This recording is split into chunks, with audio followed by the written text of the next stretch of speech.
There was a happily married couple in England that had 3 children.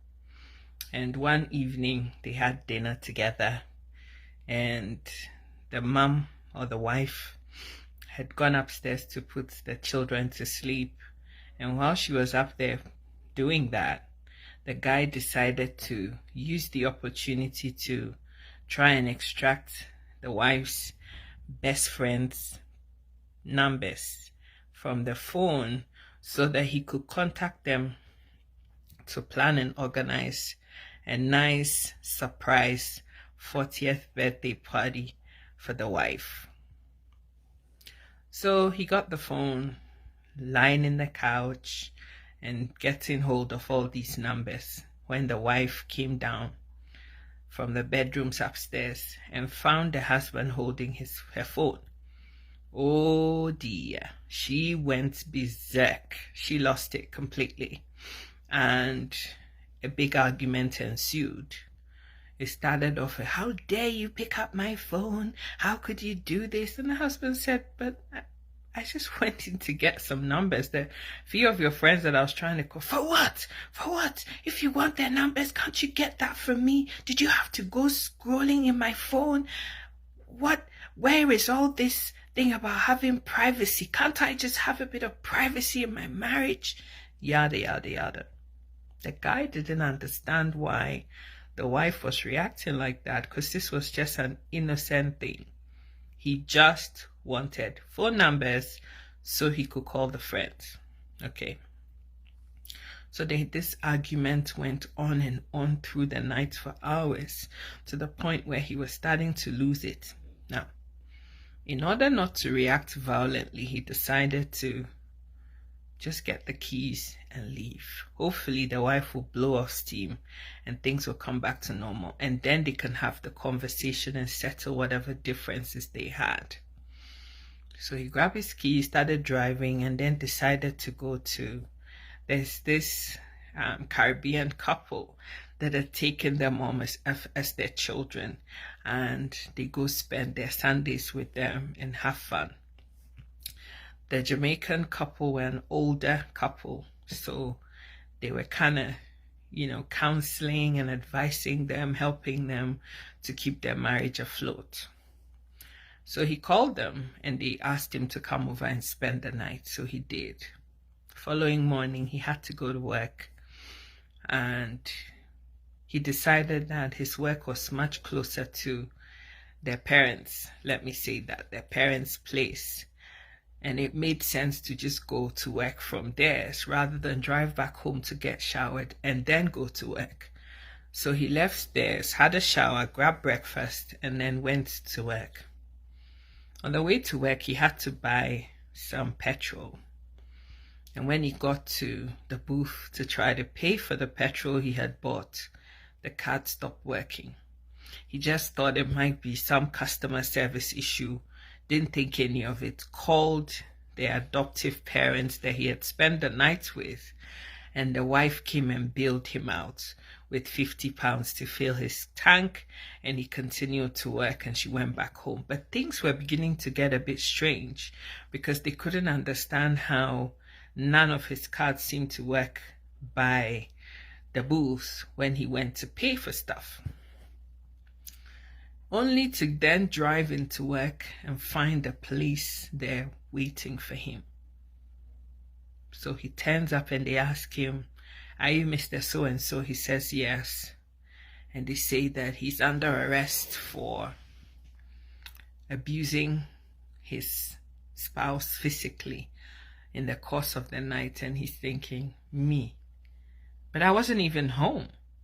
"Oh yeah, but your wife reported us and said that you guys had a huge fight and an argument and you had laid your fingers at her." And he said, "Well, we did have an argument, but before it could get any more heated, because she was so cross and she was behaving really funny, I decided to leave the house because I was getting mad too, and I didn't want to do anything I would regret. So I went to live with our adopted family. Here is their number, you call them." Oh, by this time, they had put cuffs on him and they were driving him to the station. Oh, and by the way, because of that allegation, he was fired from work too, because the company thought it wouldn't look good on him. They didn't want nothing to do with bad press, so they let him go. This guy was fired. So by the time the investigations had been conducted by the police and everything had been done, this guy was now penniless, jobless, and the wife had gone round and gotten locksmiths to change all the locks in the house, so now he was also homeless. The only people who would take him in are the adoptive parents, and he went in and moved in with them and started living with them. So one thing, trying to surprise his wife and throw her 40th birthday party had now resulted in him losing his job, losing his home and his family, and now living off a couch of his adopted family. After the full investigation was finalized, it was actually found that the wife had a whole different life with some other man, and she had thought that the husband had actually found messages that had been exchanged between her and her new lover, and that was why she was so upset that the husband had picked up her phone. Now, he did build his life back up. He later got married again, found love again, and has gone on to have a whole new family. The children were given to the woman, the 3 children, they got divorced and all of that. But the point I'm trying to make here is that these are some of the things that happen in life. Every single day of your life, you never know what is around the corner. In this particular story, it was the wife that had caused so much commotion. But this is not an isolated case. It happens to a heck of a lot of people. Both men and women do bad things to each other. In this case, this woman really took this man to the cleaners. And if this man were my brother, I wouldn't even know where to begin to pick up the pieces. The point I'm trying to make here is that even with the best of intentions, even with the best investigation, even with the best assessment and everything, I've always told you that there is no art to tell the mind's construction in the face. You could be living with a man or woman who's kissing you every 30 seconds, but you just don't know what's going on in their brain. Sometimes men feel that they're the kings of the jungle. They're the only ones that know how to play the game and have extramarital affairs that the woman would never find out about. But I say that women, those of them who decide that that's the course of action that they want to take, can also be the masters and queens of the game. So be very, very careful. I want to advise my brothers today never to think or take anything for granted. Always watch out for the little signs, because it's the little signs that become the bigger signs in this life. Right? I've always said this, that in a happy relationship, it's very absolutely paramount that the two people involved in their relationship are completely honest and open to each other. Some people think they're open, but all they're telling you is half-truths about the whole story. If you're going to be hot, be hot. If you're going to be cold, be cold. But don't play lukewarm, because even the Bible says that God hates anyone who just cannot have an opinion and stick to it. If you're going to be good, be good. If you're going to be bad, be bad. Don't blow hot and cold, right? It is so sad that something that started off as something beautiful can end up being your worst, absolute worst nightmare. I hear so many stories that are heartbreaking on a daily basis. In the area of my profession, I hear stories that are heartbreaking every single day. I also see a lot of success stories that actually melt my heart. But the point I'm trying to make here to everybody who has ears and can hear the sound of my voice is this, is that in this life, nothing is ever guaranteed. You're better off trusting yourself, not putting your trust in no man, and always, always, always having a plan B, a management strategy in place. And sometimes when some of these things are said, people are up in arms. But how can you be half-hearted in your marriage and relationship? How can you be in a marriage and claim to be happy and be making plans for? No, it's not about not loving the person that you're with. You do, but it's about also having a safety management strategy in place so that if anything happens, you are not out in the cold by yourself, because that is very possible. There's so many eventualities that can come up, unforeseen circumstances. Your spouse can lose his life, he can die. It happens. Your wife or husband can pass away suddenly. It happens. People get ill every day. I know somebody who was at a birthday party or throwing his son a birthday party. And, in the course of the enjoyment and excitement, he just went to grab his son and carry him. And he felt the sharp pain in his spine, dropped the kid, fell down by the side. And before they could say Jack Robinson, that final pickup was the last straw. There was a whole many years of telltale signs that there was something wrong that he had ignored. But that pickup of the 11-year-old son was that last straw, that last nail in the coffin that it took to take things over the edge. This guy was paralyzed from his waist down for the next 20 years and ended up not being here with us anymore. And if he knew that pickup was going to be the last straw that broke the camel's back, he wouldn't have picked up his son. Like, we live in a real life where things actually do happen. And so if you're a real person that wants to survive the test of time, that doesn't know what is round the bend, it is always it's actually important that you always, always, always think about the best things that can happen, and yes, dwell on those, but also have it at the back of your mind that things can also go dreadfully wrong. And if they do, have the strategies in place to pick up the pieces. Because this guy was caught on the blind side and given a smack on the face in the dark from behind where he couldn't see.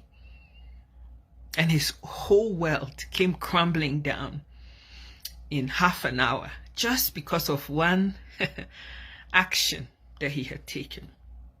I know a lot of blokes walk around hearing stories like this and thinking, well, if these sorts of things can happen, well, what's the point? The fact of the matter is that they are still good people.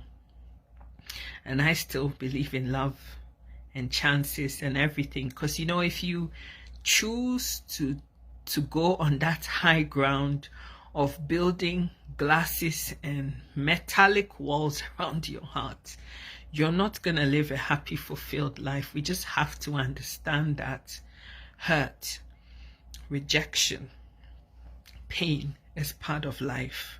And sometimes it comes from the most unthinkable places. The people that you think that you know so well. Oh, this person could never do anything to hurt me. Oh yeah, but they're actually the ones that will.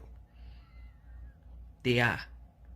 But you can still find love in the most profound of ways, in the most obscure places that you can never ever have imagined that beautiful things can come out of.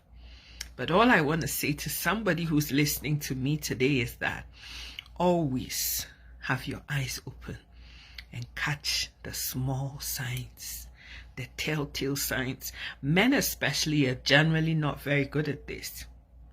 A lot of them don't have a lot of emotional intelligence, but also don't pay attention to the minute details. A lot of men do that. Women don't have to only open their mouths when they're speaking to you. It's in their mannerisms. It's with a lot of things. And it takes somebody who pays attention to detail to figure out. It doesn't take me very long to read people. And I think the profession that I chose is part of the reason, because any small change that everybody else would ignore could lead to catastrophic consequences. Yeah. And if you're a scientist and a chemist for that matter, you would know this, that if they ask you to pipette 0.2 milligrams of sulfuric acid, if you make it 0.25, your test will fail. It has to be to the T. If it's 0.2, then that's what it is. Pay attention for the small telltale signs, because they're always there, never to be, ignored. Who is that partner that always has to walk everywhere with his phone or her phone? Can't leave her phone for 2 seconds.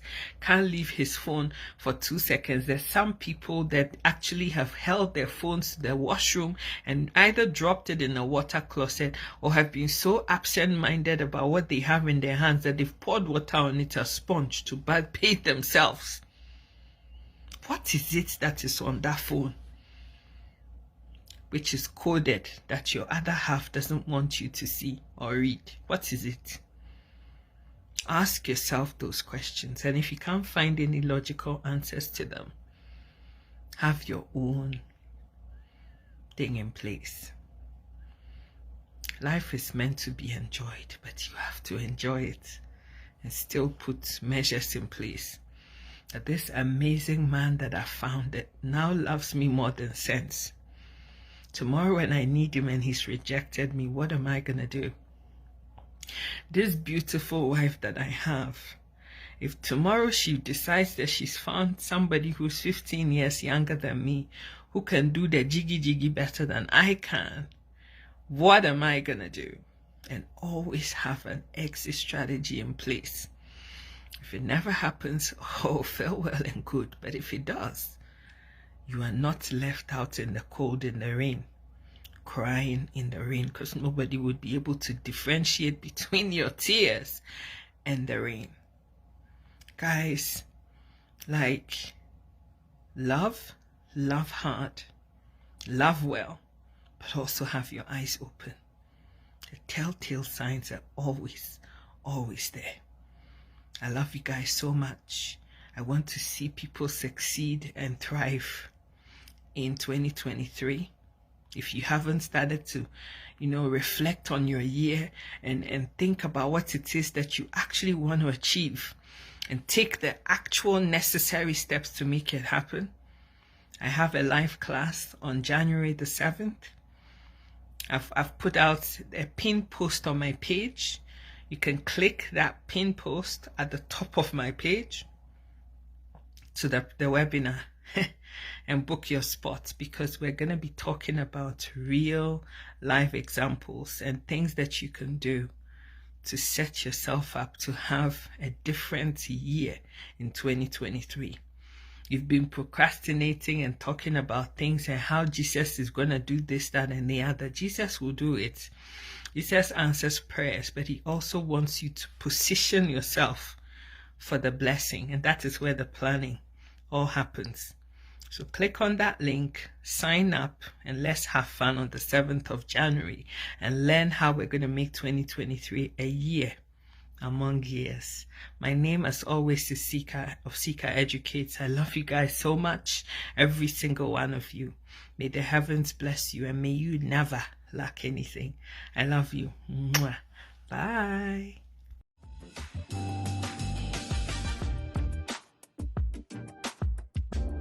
Come back. Thank you so much for watching. See you next time. Bye for now.